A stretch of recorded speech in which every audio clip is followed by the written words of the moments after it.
Hello and welcome to Sean White's Solar and Energy Storage Podcast. Today's guest is Dan Fletcher, and Dan is the founder and head of ecosystems at DCBEL. And decibel to me is a really loud noise, perhaps, if it's a lot of decibels. How many decibels do you have going on, Dan Fletcher? Yeah, it's funny. You try to find a 5-letter URL in the modern world. There are not too many of them. All of our nomenclature is musical, but there's also a little known electronic measure called the decibel. That's sort of part of, more on the down the rabbit hole, but it's pronounced decibel, and we make a home energy station.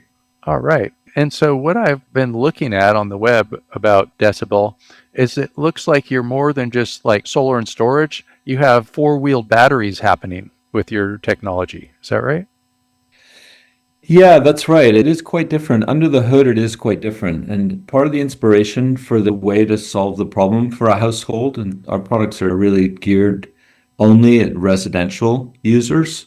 10 years ago, you would have all these different boxes on the wall. One might be a charger for a battery, one might be a discharger, one might be a car charger. Then there would be all kinds of paraphernalia that would be associated with the solar systems. And really what you ended up with was some devices that were not getting a lot of utilization versus what they cost to make that, because all of them needed a power conversion capability.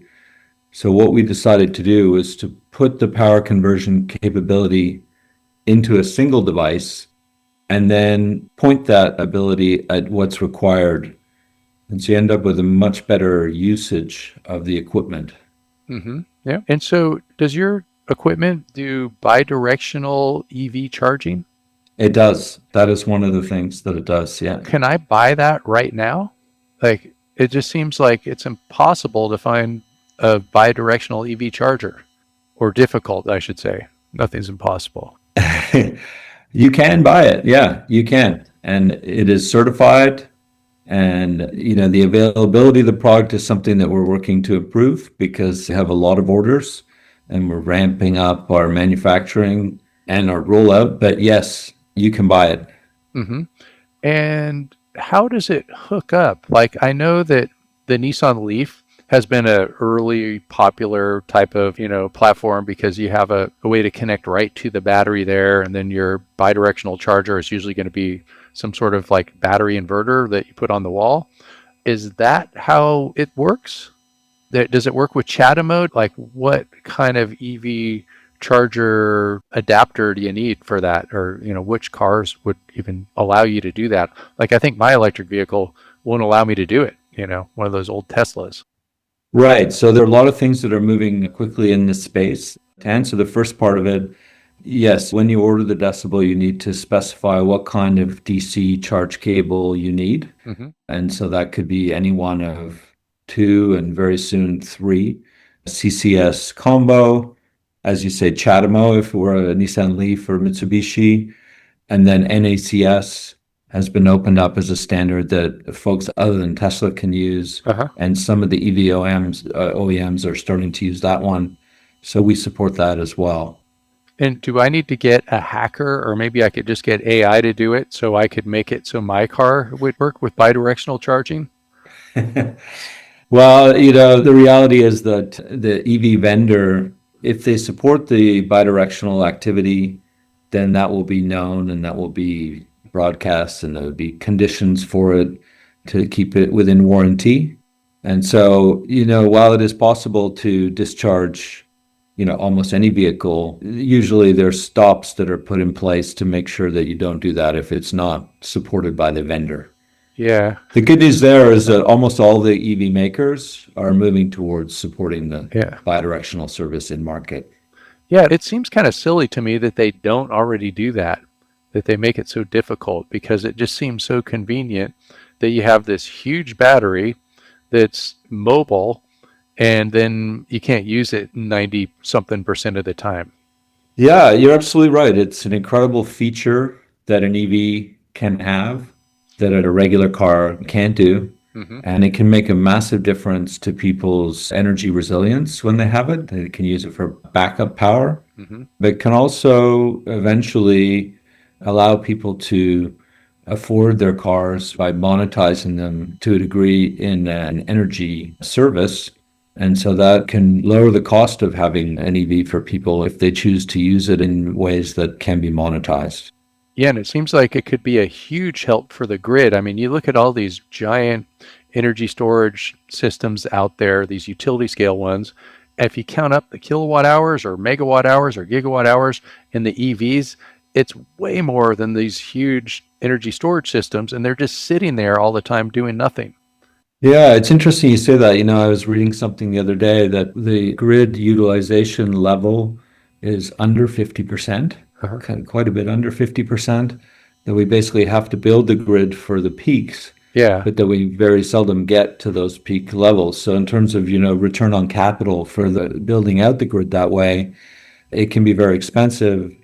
And so if you're able to deploy storage that's available, it can really make a big difference. And then the other part of it is that in terms of the regular duty cycle that most people have, that the grid is typically under the most stress when the sun goes down, Mm-hmm. when solar stops contributing. It coincides with the time of day when people use more energy. They're all coming home and cooking and doing the things that they do. And they happen to be usually coming home also in the car. And so some of the research that we've done with our colleagues, it's fascinating that because the batteries are so big, most people come home and they have still plenty of energy in the car. And so what we'll see is that can be discharged to power the home during those, congestion times. The evenings. Yeah. Yeah. Mm-hmm. And then top it up later during the non-congestion times. Yeah, and I think in a lot of places for commercial electricity rates are a lot less than residential. And perhaps when people go to work, they can get that inexpensive electricity that's when the sun is out, when they're at work in the middle of the day, put it in their car and then go home and use it. And they can get paid in kilowatt hours, which is the real currency. Yeah, I mean, that's an ideal cycle if someone's able to charge with sun during the daytime Uh-huh. and then discharge as needed during the peak time. And, the decibel, not everybody realizes this, but it is actually also the solar inverter for the house. Mm-hmm. And so, you don't need any extra equipment to do that power conversion for solar. And you do need the DC optimizers that go with each panel. And then most places you need a rapid shutdown. So one of the things that's quite unusual with the decibel is that, solar being DC, if the solver engine that's running on the device sees that it's going to need to send the energy to the car battery or to an ESS that the house may have, then we keep that in DC Mm-hmm. and do a power conditioning that just gets it into the proper voltage range for the DC of the battery or the car. And that makes a huge difference, because every time you do one of these power conversions, it's around about 15% losses. Uh-huh. Great, great. So was Decibel originally just working with solar systems and batteries, or how did you get your start, or did you just decide to start with the three magic combination of solar, batteries, and EVs?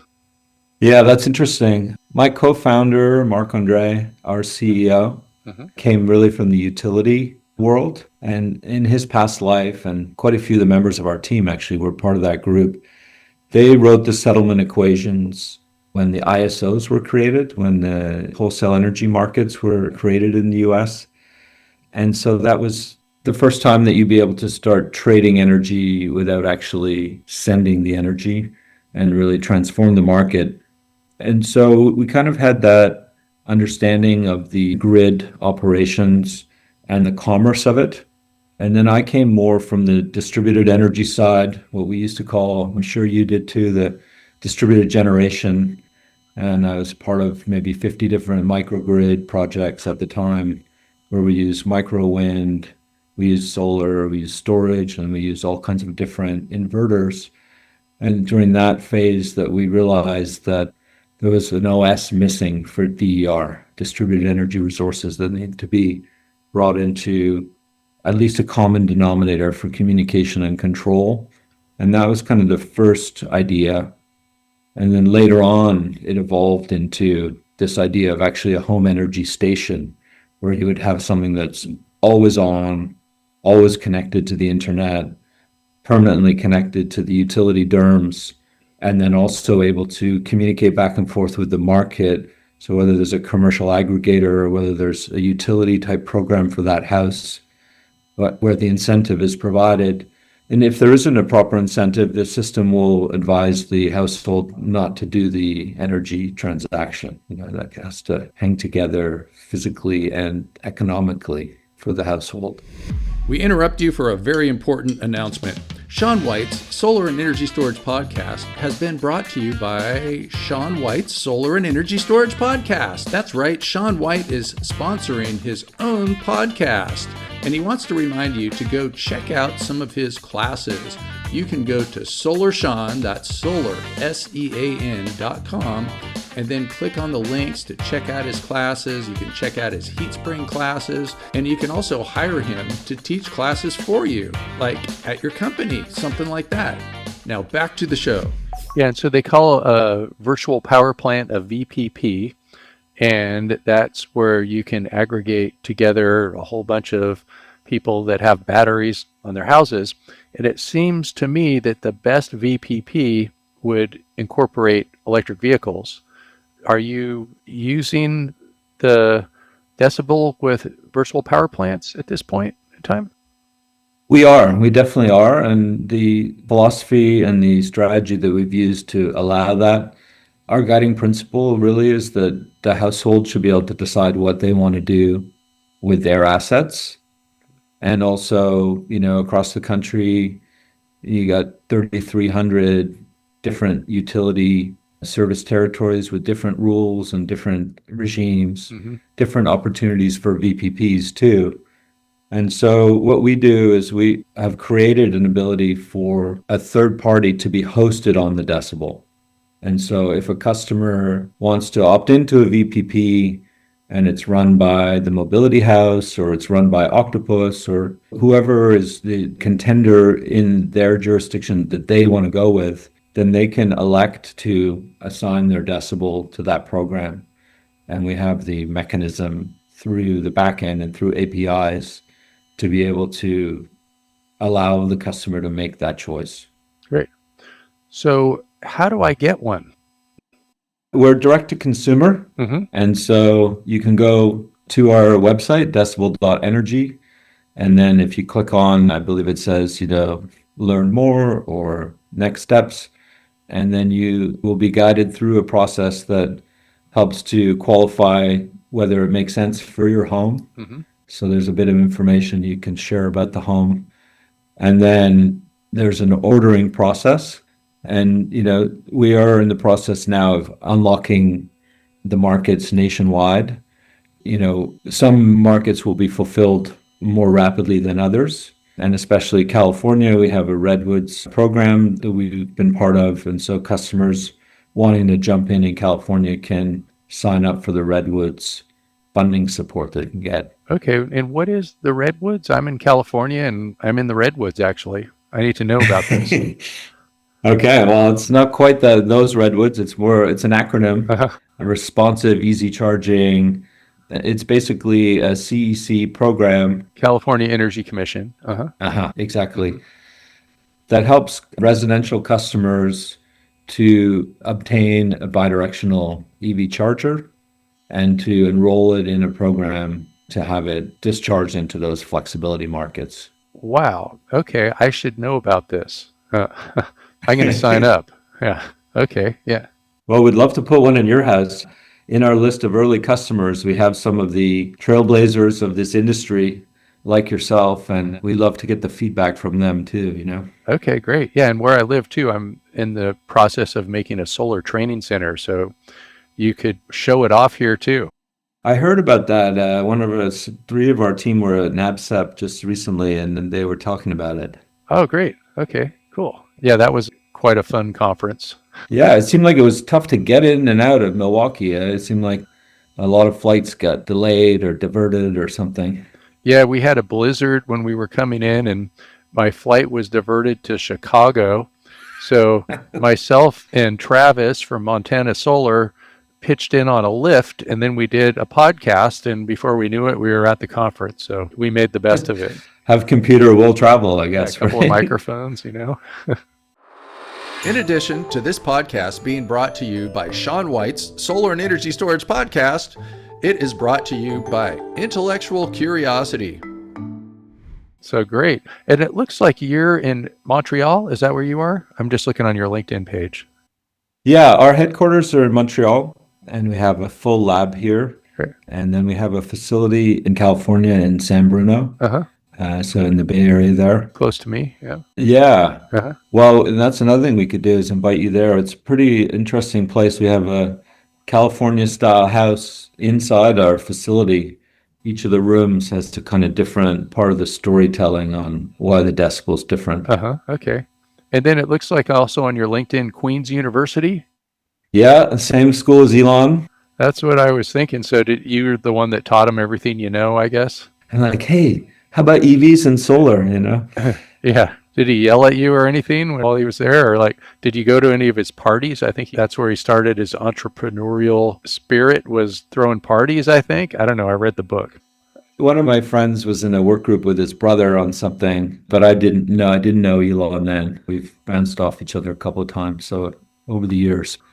Yeah, funny that Queen's University is not a hotbed for solar or anything, but we both went there. Yeah, so about 18 years ago, I was teaching classes for the Ontario Solar Academy in Canada.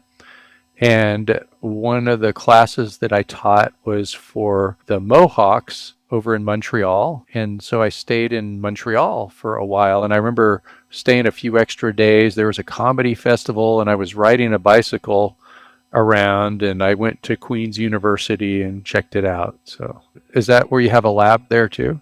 We don't know. The Queen's is in Kingston, so sort of across from Syracuse, basically. Oh. It happens to be one of the greatest places in the world to sail. Oh. So that's, I did a lot of sailing in Kingston. Oh, yeah, me too. I do sailing in the San Francisco Bay. Oh, you do? Okay. Well, we'll have to team up when you're over in San Bruno, and I'll come and check out your place, and we'll go sailing on the bay. Awesome. Get it all figured out. Okay. Well, sounds very good. Dan Fletcher from DCBEL, and that's spelled DCBEL, DCBEL. And I would love to get Home Energy Station from DCBEL. So where do people find you? Decibel.energy is our website. Great. And we're members of the VGIC, and then we're quite active with SEIA and SEPA. Great. And we've been part of quite a few of the RE Plus events too, as we're starting to open up different areas, including Texas. We were at the RE Plus Texas recently, and that was a very good regional event. Sort of slightly different way they go about it in a deregulated context. We can talk about VPPs and so on too. Awesome. Okay. Well, thank you so much, Dan Fletcher, founder, head of ecosystems at DCBEL. And thanks for listening to Shawn White's Solar and Energy Storage Podcast, where you can learn about solar, about storage, and about bidirectional EVs even before they invented them. But now you can get one from DCBEL, just like I'm going to. So thanks a lot, Dan. Great to talk to you. Hey, thank you, Shawn. Okay. Look forward to seeing you using it. Yeah, okay. All right.